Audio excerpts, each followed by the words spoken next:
Tensions are rising in the West African country of Guinea as the second round of presidential elections are approaching.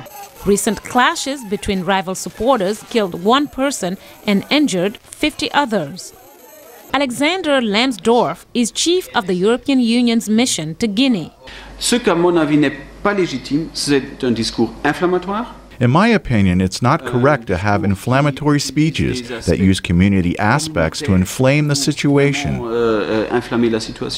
In the election, Mariama Diallo, the front-runner, will face off against Alpha Condé. In the first round, Diallo took 44% of the vote. Condé was second with 18%.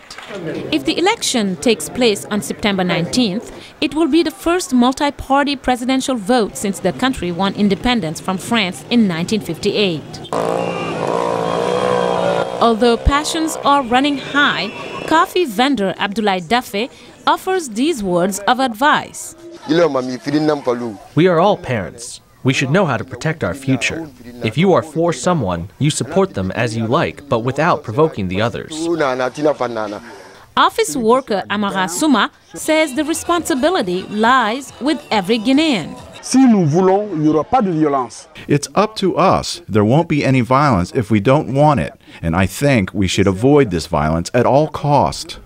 In a recent interview, Assistant Secretary of State William Fitzgerald urged calm.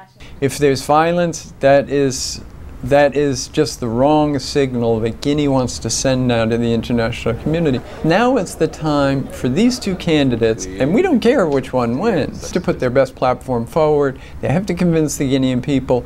Let the election take place. Before campaigning was suspended, Condé and Diallo were making promises. This government will apply the good governance principles and put an end to corruption, and more importantly, put an end to the mafia gangrenous system infecting our country.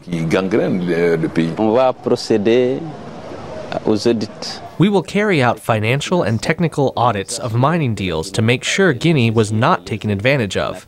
If Guinea was, we will, of course, review and fix the deal in the frame of calm negotiations with our partners. In a recent visit to Washington, Guinea's Foreign Minister Bakary Fofana said his country faces challenges, but foremost is allowing democratization to take place.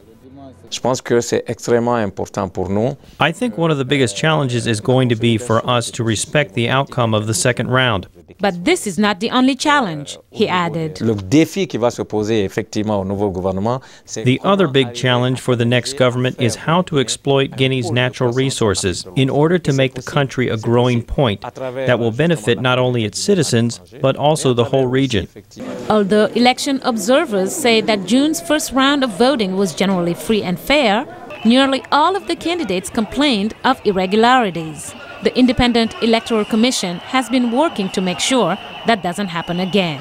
Mariama Diallo, VOA News.